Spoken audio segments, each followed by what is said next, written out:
Ano yun? Yung lasang Coke? Yeah.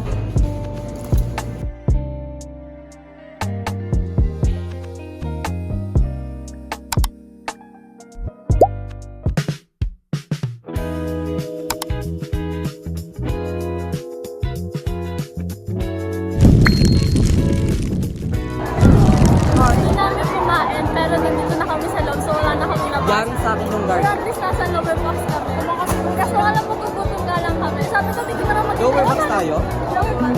Hindi ko man na-secure ang Stardust na concert ticket sa lower box. Pero dito lower box kami. May nag-day 3 na sila.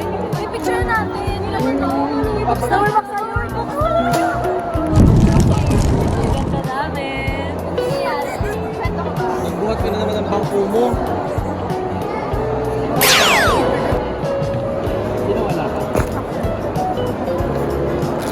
Post sila sa IG nila yan. Vlog ka mo. Hi guys, look what I have seen. May nag-update dito katabi ko. Nag-update sa kanyang bedroom. Ay, hindi ba? Bayad lang pala.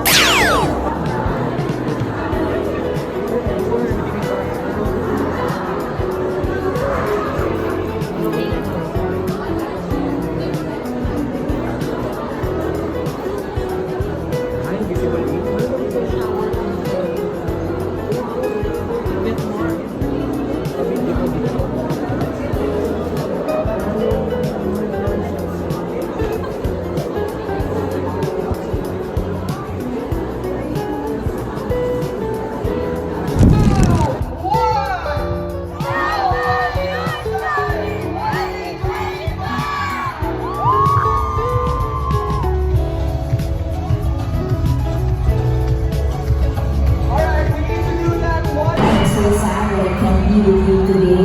We all know that because of the bad weather, we had to move the day. And unfortunately, I'm no longer able to attend. I'm very sorry. But please know that I am cheering you on from afar. I hope you learned a lot from today's incredible speakers and take this moment to reflect, be inspired, and be empowered. Because remember, youth have the power to make real change.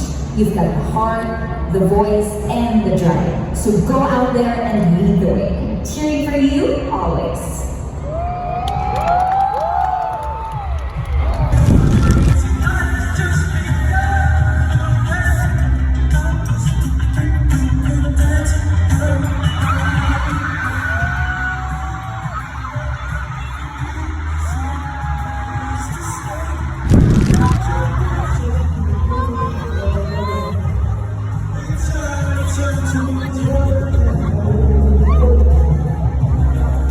A dream that we've seen happen right before our eyes.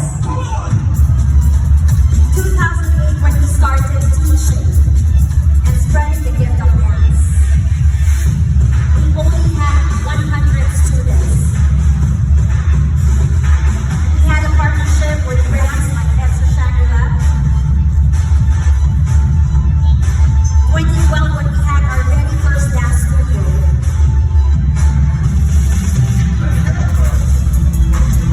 And then it became so big, we were growing and started mounting our dance concerts in the big venues.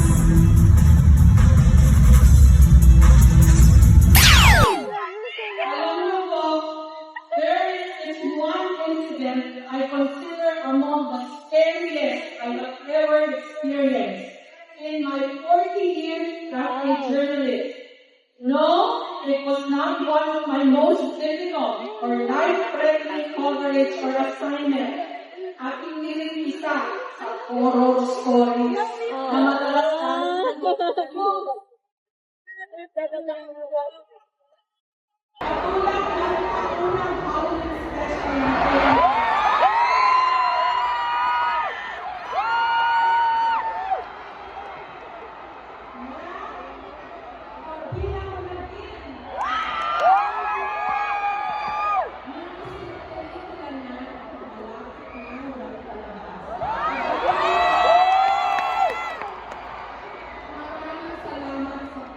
sa tulad ng promo.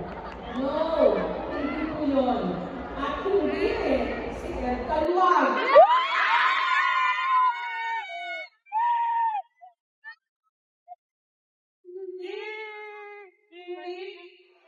Pangilinan. I think sometime in the 1990s. Minsan nagsabi sa akin, Jessica, pa-picture naman kayo ng anak ko. Ipinangalan ko siya sa'yo. Imagine that she named her child after me. Could anything be more frightening? Gusto ko sana sabihin, bawiin niyo ko. Kaso nakita ko malaki na yung bata. I should be honored, no, I'm humble. And believe me, I am. But the thought that there are babies or kids out there na ang ginawang peg ng kanilang mga magulang ay ako scares me to death. What if I mess up big time? Kasi awang buhay nila yung pagsisisihan. Opo, shook ako. As it is, I always run scared.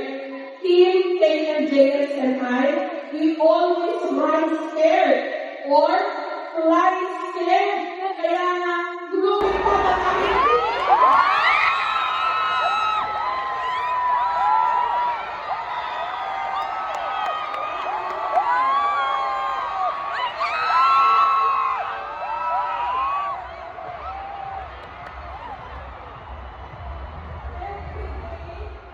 Every day or every week is different. Pero laging mataas ang expectations sa amin. For the past 20 years and 9 months ako at Sunday. ayokong maging asyumera na si Jessica C. ay ipinangalan din sa akin.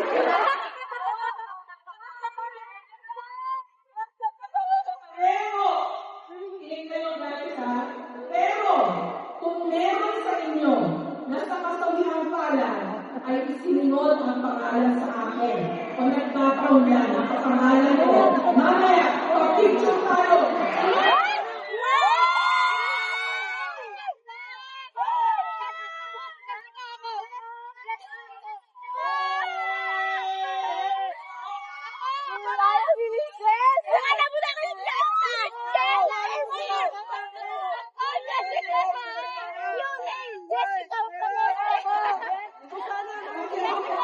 Marshals, pag-picture tayo.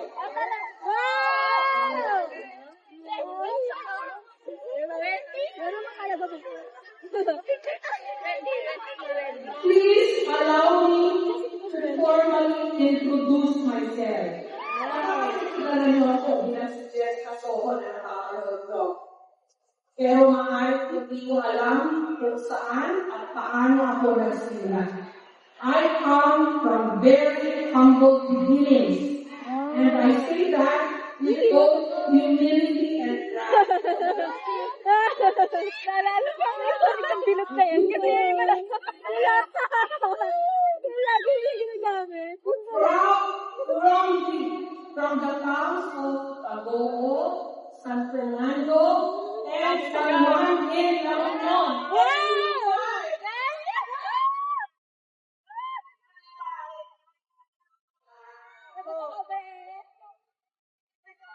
My dad was a government employee, and my mom was an agriculturist.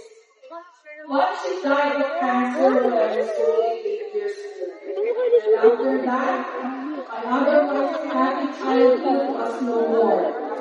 For a big part of my life, I felt shortchanged. Laging like nila. Pero, napakinawan ako din yung ano. Mama, mga lola. My lola Sean, or Concepcion Coralba Soto, my paternal grandmother, sold meat in the market of San Fernando, which is now a city. And my Apo Bakit, or Apo Ogkang, 6 last year, my maternal grandmother, a retired public school teacher, lived in a barrio in the town of Tagogo. Bata pa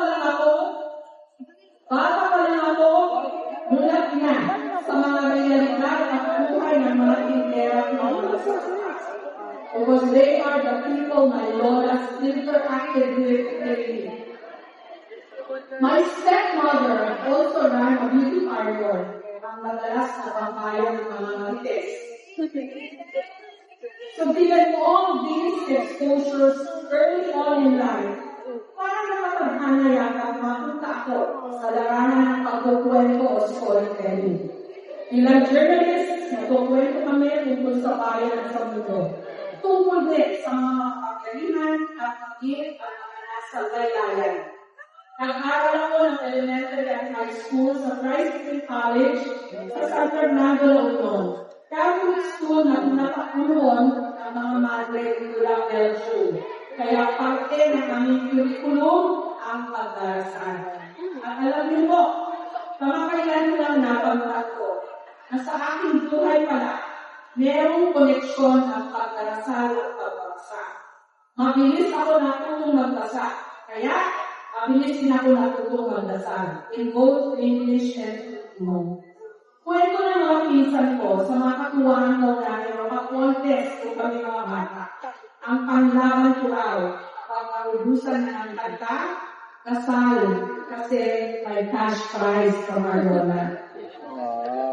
Noong ako nasa elementary pala, tinukuha na akong prayer leader sa Black Rosary.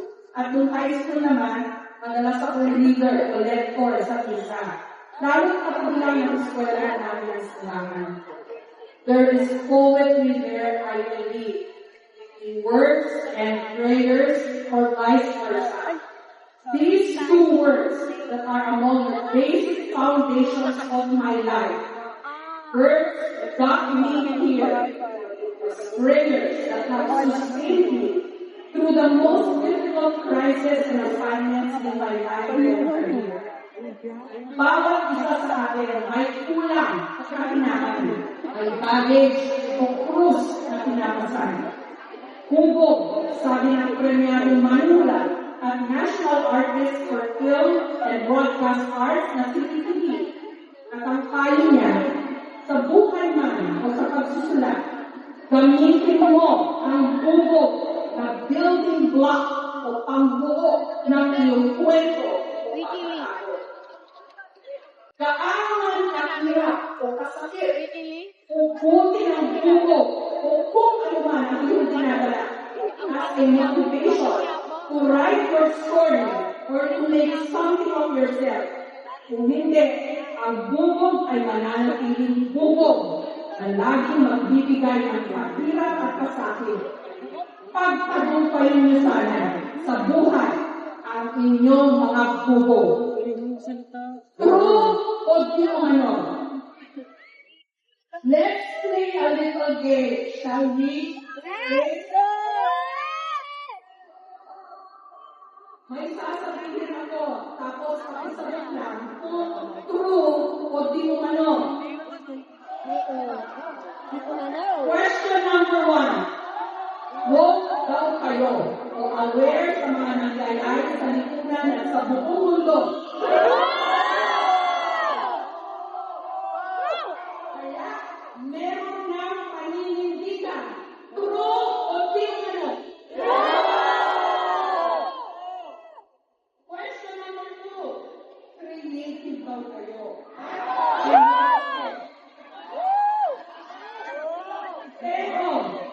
Pero, madaling magsawa at mapagod.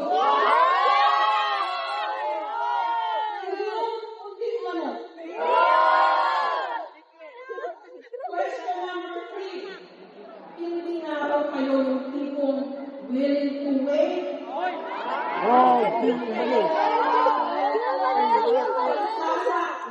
Nasanay sa swipe lang sa gadget.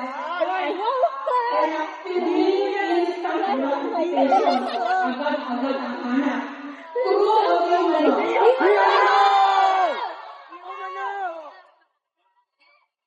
Whatever it is na sabihin nila tungkol sa inyo, please know na matagal nyo na akong fan.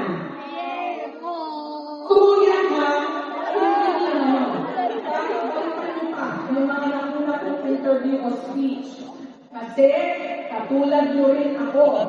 Matigas o ako. Nakalapit ako. Kaya, pilit ako na nagawa yung questionnaire, pati ang salita o word na resilience. Nasa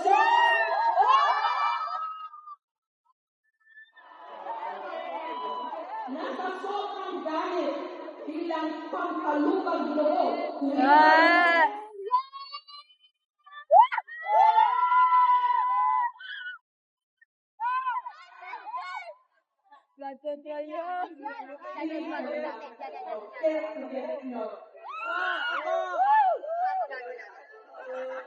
Ay tuloy-tuloy ang resilient sa pagiging complacent.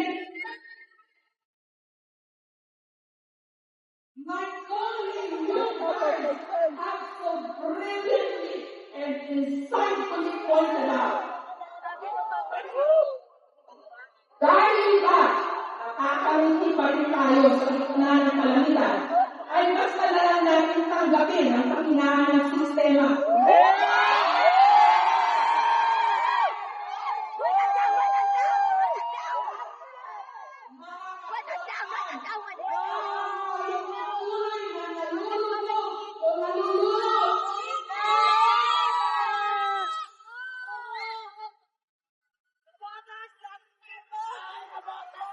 Sila kaya ang mayat-maya lumusong sa baha.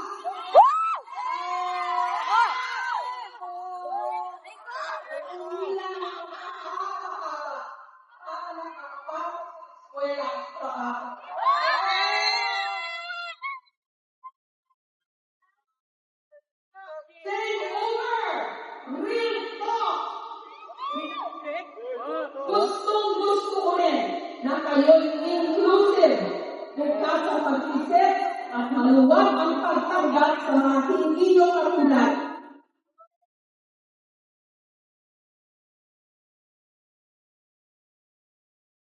Ang pagiging authentic ay pagpapakatotoo.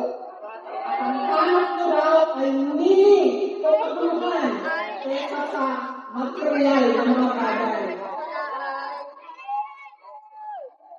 Kaya, katulad ng sinabi ko sa graduates ng UP Lima, at matapos na nilang university graduation,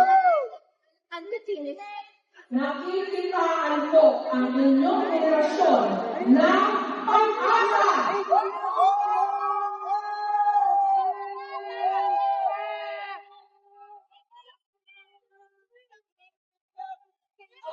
Kayo ang matagal nang hinihintay na pagbabago.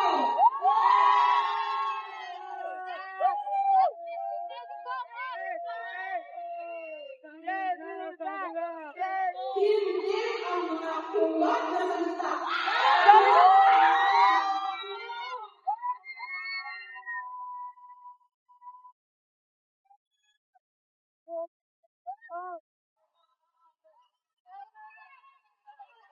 Pressures much ba kayo? Kasi kailangan. Dahil kayo ang magmamana ng mga hindi namin nagawa. Kung hindi kayo maninindigan ngayon pa lang, baka maipasa lang din ninyo ang mga problema sa mga susunod na henerasyon. You guys have proven that with your tools, skills, and strategies, you are powerful!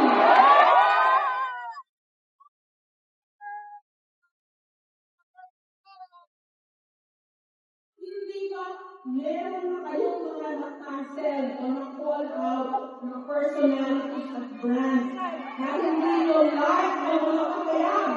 Tungkol sa mga issue na malapit sa inyo, tulad ng mental health, equality, diversity, inclusivity, etc., etc. You guys certainly know how to use your voice and be heard and matter.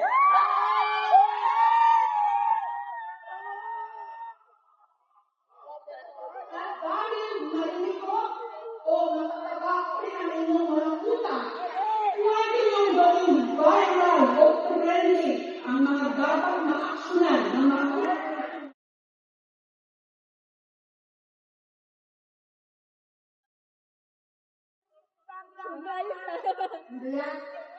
Sayang na 4-year pa ang nakakuha ng litrato ng maraming sakimula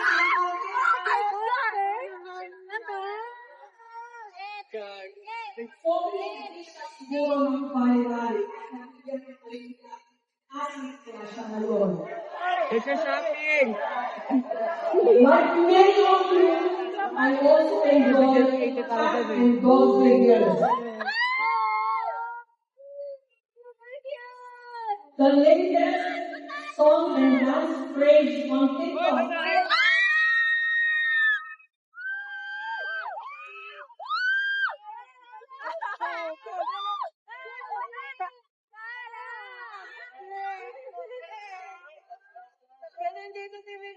I also like K-pop and English.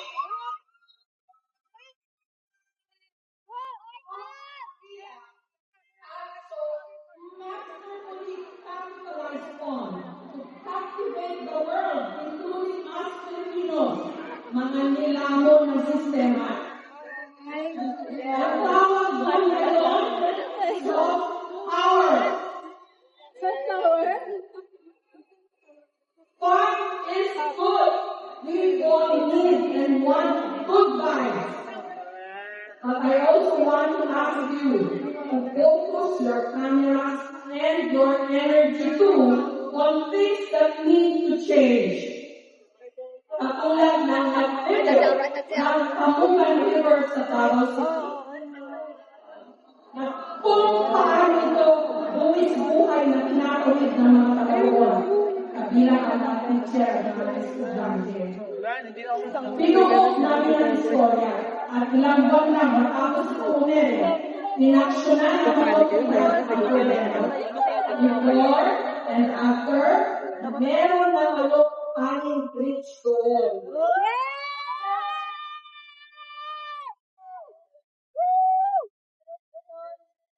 So please, get involved, participate, use your voice, ask the hard questions, and please do not sell your votes.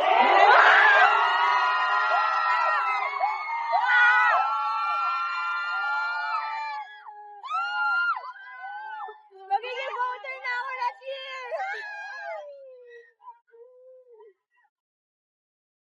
Sa inyo pa ako. Ikaw, voter ka na ba? Jessica! Jessica! Jessica! Jessica! Alam mo, ito ko yung pakiramdam ng masaya pero natatakot din. Let us stop drowning in mediocrity and inefficiency.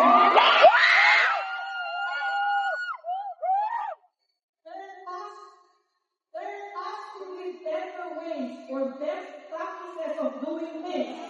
Let us also stop being comfortable or comfy, like you would say, about the great inequality in our midst. Imagine, according to a World or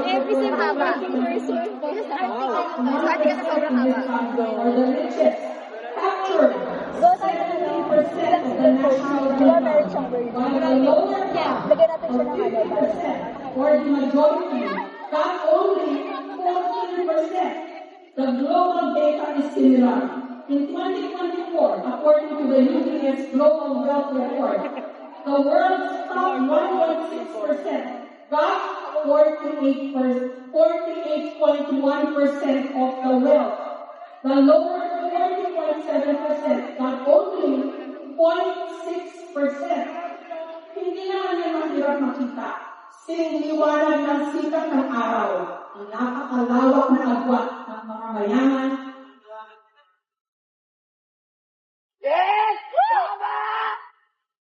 The Philippines is a C2DE market. That's our demographics in TV, ang aming target audience. Masa sa simpleng salita.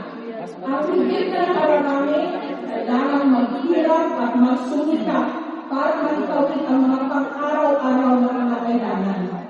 Klaro-klaro yan yung pandemic. Sa bawat araw na tayo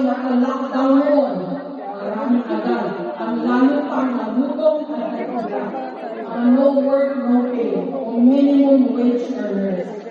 Kumaunti o bumaba rin ang bilang ng middle class at meron pang mga nagsasabi na wala naman daw talagang matibay na middle class ang Pilipinas. In the book Eat, Pray, Love, which was also made into a movie starring Julia Roberts, sabi ng author na si Elizabeth Gilbert, my word on the street daw ang mga basa o kung ano yung pinaka-top of mind o pulso ng mga tagaraon. For example, ang Italy, ang kanila raw word on the street ay eat o food. Ang India, it is pray. Hindi pinanggit ang Pilipinas, pero hindi naman mahirap mahulaan kung ano ang ating word on the street. Ano sa palagay nyo? Di mo manulit? It's family, I think. True? Family? Kaya nga ba, madalas akong nagkakapaka ng tanong. Kung ang pinaka-importante para sa ating mga Pilipino ay pamilya, bakit kailangan natin magkariwari-walay para lang mabuhay? Hindi na. Why do we keep exporting family? Tayo din pag-usapan, lalo hot issue ang tariffs worldwide. May nakuha kayong tariff o talaga ang pangungibang bansa ng ating mga mahal sa buhay? And why are we not counting enough the social cost of sending our loved ones abroad? Kaya nga ba, saan bansa na kami lumipad ng ating team? Hinahanap namin ang kwento ng nagpupunyagi natin mga kababayan. Nilalabanan ang hirap, pagod, nguyat, matinding kalimutan, at kung minsan kamay ang mga trato at kapagpadala lang ng medikan sa kanilang To be honest, I see all 14,000 of you here, the biggest gathering of young people I have seen. And I am very delighted. But I also worry. What's in store for your future? Will there finally be enough opportunities in our country for you? But because of your built-in advantage of being born as digital natives, you yourselves can create the opportunities. AI is scary, yes, but I am also excited with what you can do with it for as long as you use it for good. Ang sabi sa akin ni Tim Refuerzo, dahil kung kasama sa PNJS at sa Brigada, ang siya rin nag-invita sa akin ito. Among the topics na gusto raw sana nilang talakayin ko ay peace, justice, and strong institutions. Who do we trust online when everyone has a platform?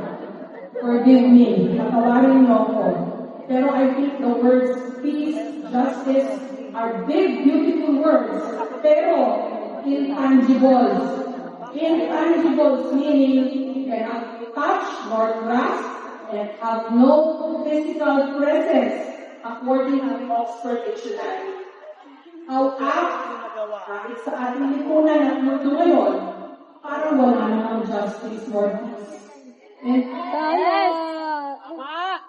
And institutions are crumbling, sadly, even the media. Which brings me to the other portion of the assigned topic. Who to trust online when everyone has a platform? Yung totoo, mas magaling kayo dapat dyan. Kayong mga itinanganak sa mundo na meron ng kaparallel na virtual or digital kung saan pirmi kayo nakasubsob o nakatitig. Sigurado ako, by now, alam nyo na dapat kung alin ang real from fake, ang true or false sa di umano. Magaling mabudol, oo. Pero hindi ba kayo meron ng AI, mas magaling na rin dapat mag-fact check o cross-check. Learn not to take anything at face value. Lalo't meron ng deep face. Konting pakiusap lang po. Huwag kayong maniwala sa deep face ko na naglalako ng kung ano-ano mga produkto at investment. Be responsible citizens and netizens as well. Criticize if you must. Elevate the level of discourse. No proper language. No name calling. No body shaming. Let us be civilized.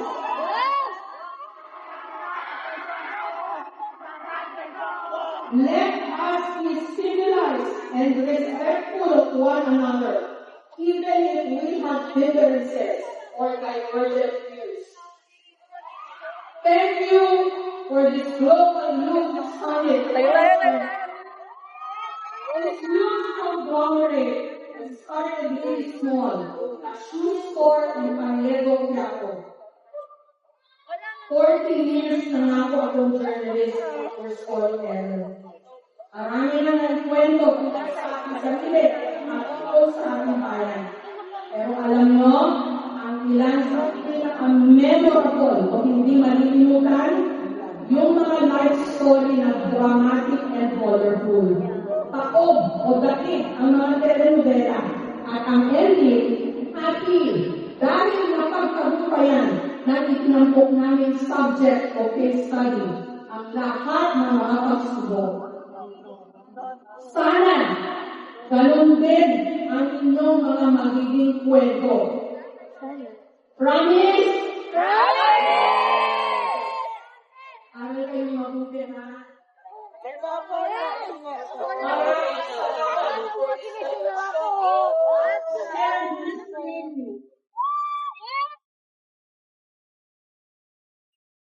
May each one of you become an inspiration to others too.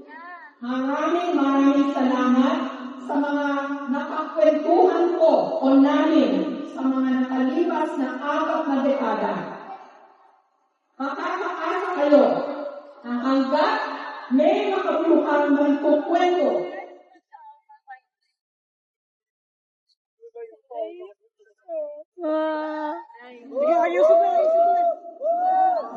Ulitin mo lang ha, makakaasa kayo na hanggat may makabuluhang magkukwento, patuloy kong sasabihin.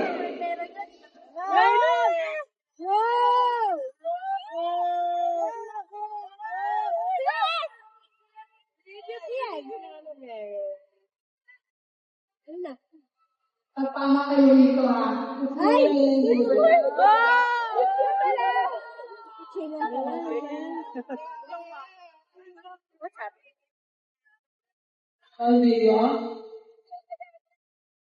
Ay, kasi hindi po pala yung part na, no? Hindi po pala yung part.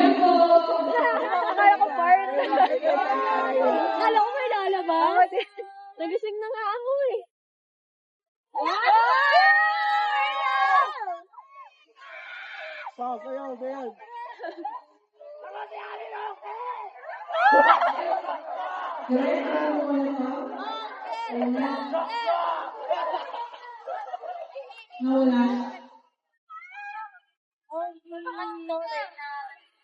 Paano ba yun?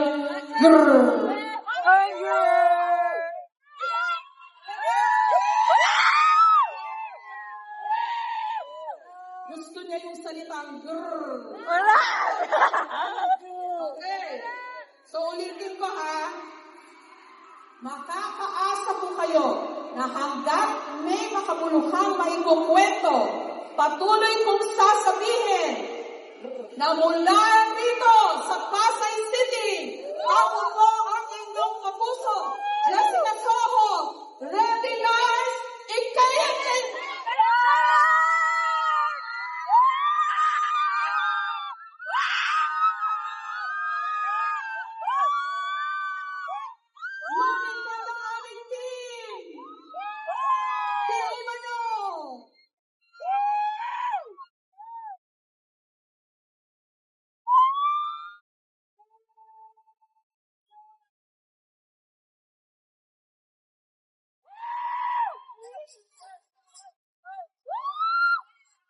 Maraming salamat po.